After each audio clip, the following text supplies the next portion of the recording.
Welcome back to the Deep Dive, where we take the sources you've shared with us and, well, we cut right to the core financial and operational insights. Right to what actually matters. Exactly. The goal here is always to save you the pain.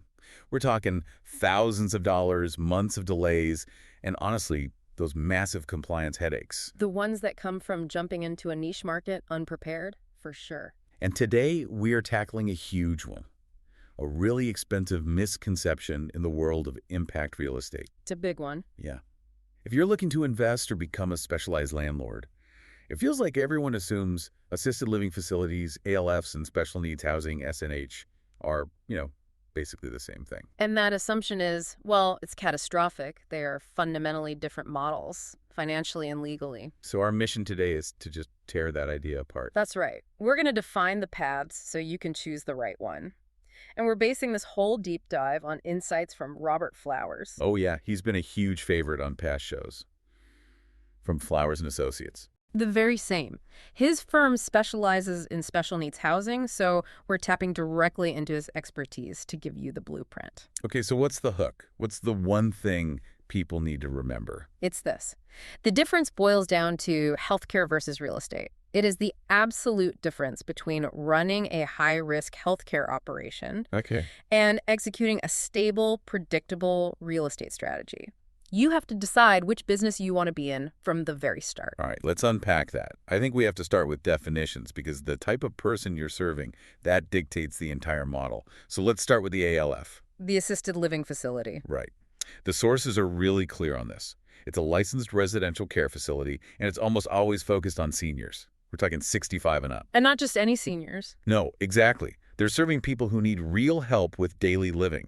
Things like bathing, dressing, getting around, managing their meds. But not so sick they need a hospital. Right. And the key thing here is the facility owner provides all of that hands-on, personal, and even medical care. Okay, now let's contrast that with special needs housing. SNH. This is, well, it's much simpler. How so?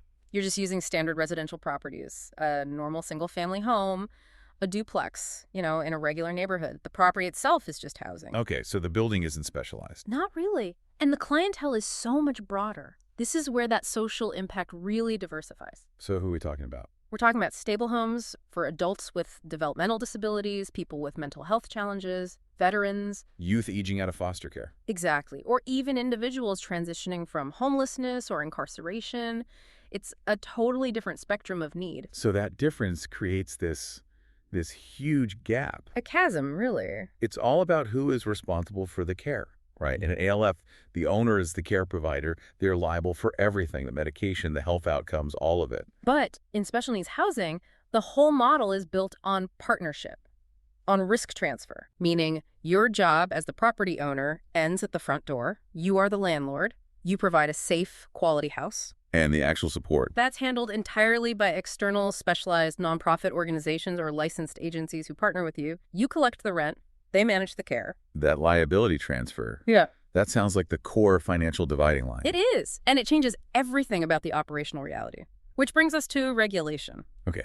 So walk us through the operational beast that is an ALF. The sources make it sound like a nightmare of compliance. It's immense, truly. With an ALF, you are a healthcare provider, period. So you have to comply with all the state licensing and healthcare rules. Which means what specifically? It means mandatory administrator licensing, certified caregiving staff like CNA strict minimum staffing ratios, 247. Wow. Medical oversight, specialized building codes for things like fire suppression that go way beyond a normal house. So you're basically running a small, heavily audited hospital in a house. That's the perfect analogy. And for your time and your money, that's just punishing. The startup costs are sky high, the operational risk is relentless, and you're always one mistake away from a huge fine. Or losing your license entirely. Exactly. Forgetting to log one pill or being short-staffed for an hour could be a disaster. That sounds absolutely overwhelming.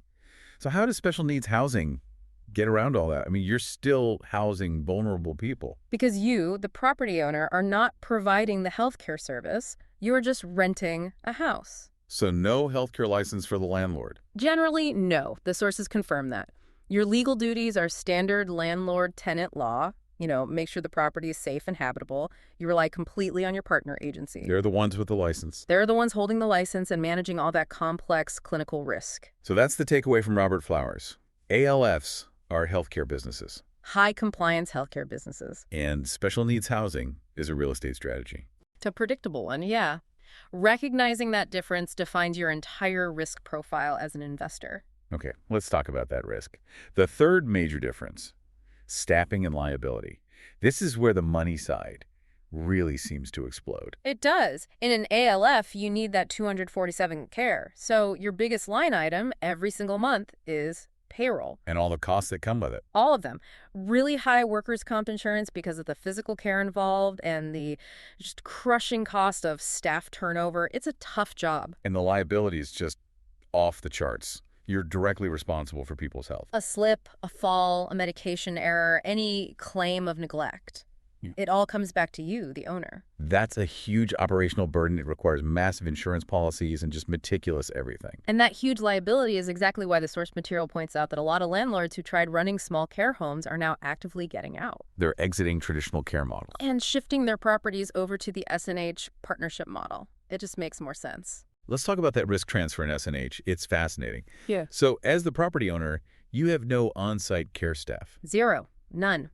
The partner agency handles all of that. They carry the liability. They carry the workers' comp. Your liability is just standard landlord stuff. The condition of the property, the lease. That's it.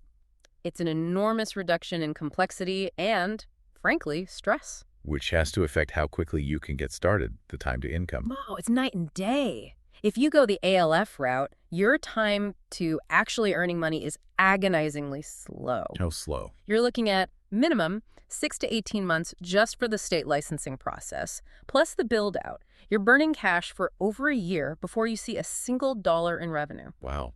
But with S&H? It's dramatically faster. There's often no specific license for you as the landlord, and since you're using a standard house, the build-out is minimal. Maybe a few accessibility updates. So you can move much faster. Incredibly fast.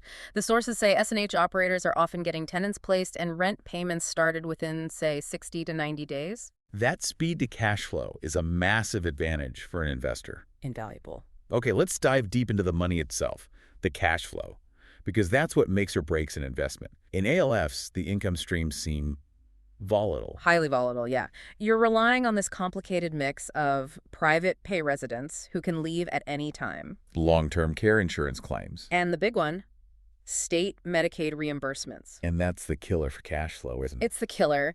You're basically sending an invoice to a giant state bureaucracy. That means long payment delays, endless paperwork, and just unpredictable revenue. So you need huge cash reserves just to operate. Exactly, just to float the business while you wait to get paid. Okay, this is where S&H really starts to look attractive for an investor. The rent source is completely different. Fundamentally different and far more predictable. The payments are contract-based. They're secured by nonprofit organizations. And those nonprofits are funded by government programs, housing vouchers, grants. Right. So think about it. When you sign a lease with a big, stable nonprofit that has a multi-year grant to house 4 adults with disabilities, you're locking in a revenue stream. You're locking in a consistent, reliable revenue stream. It's not dependent on one person's ability to pay. It's tied to a societal need that's guaranteed by a contract. So that income is consistent, reliable, and critically, highly recession-resistant. That creates a really solid foundation for long-term asset stabilization. predictability is everything. Okay. What about the physical property itself? The scalability? Another huge difference. With an ALF, you're usually in a purpose-built or a heavily modified commercial-type building. So if the business fails, or you just want to sell? It's extremely hard to repurpose. You're locked in. The number of potential buyers for a building like that is tiny. But S&H is just a regular house. Total flexibility. It's single-family homes, duplexes, small multifamily buildings. This means you can start small. By one duplex. Yeah. Then scale up gradually by adding more standard houses. And if things ever change, you can just revert that property back to a traditional rental. With almost no modification. That's huge. That exit strategy reduces your long-term risk. For sure. That optionality adds real value. Okay, so let's wrap this all up. Let's define the choice for you, the investor listening to this. It seems pretty clear. I think so. If you have a ton of startup capital If you have a background in healthcare management and you want to run a complex, high-liability care business, then the assisted living facility route is there for you. Good. But if you're a landlord or a real estate investor and your main goal is stable, predictable rental income with way lower liability, and you want to get your capital working quickly, special needs housing is the smarter, more scalable, and lower risk path. It's a real estate play. not a medical one. Not at all. So that brings us to our final takeaway. Do not treat these as the same thing. Assisted living facilities equal care, plus compliance, plus high risk. And special needs housing equals real estate, plus partnerships, plus stability. So if your goal is to increase and stabilize your rental income, while also doing something really positive for your community, S&H seems like the much better entry point. It leverages what you already know as a real estate investor, and for anyone who wants to actually move forward on this path. Without taking on all that crazy compliance risk we talked about. Right. You need a blueprint for that partnership model. We'd highly recommend the foundational resource that guided this whole deep dive. Robert Flower's book. The Joy of Helping Others, Creating Passive Income Streams Through Special Needs Housing. That book is great because it doesn't just cover the real estate part. It explains how those nonprofit partners are structured, how they get their funding. And the mechanics of how they actually pay you, which is what stabilizes your income. It's the playbook. It really is. Yeah. And if you need hands-on help, navigating those nonprofit partnerships or getting advice for your specific local market, You can just talk to them directly. yeah, you can schedule a strategy call directly with Flowers & Associates Property Rentals. The number is 901-621-3544. Let me repeat that. That's 901-621-3544. And finally, let's leave you with a provocative thought for your own strategy. I like it. Go ahead. Given that special needs housing runs on these stable, government-funded, contract-based payments, what are the broader economic implications of seeing these support systems, the nonprofits, the grants, not just as social programs, And that's something else. but as powerful foundations that actually create and stabilize consistent long-term asset values for real estate investors? That's interesting. The demand is fixed. The funding is predictable. And the asset is just a standard residential property. That is a very powerful combination to think about.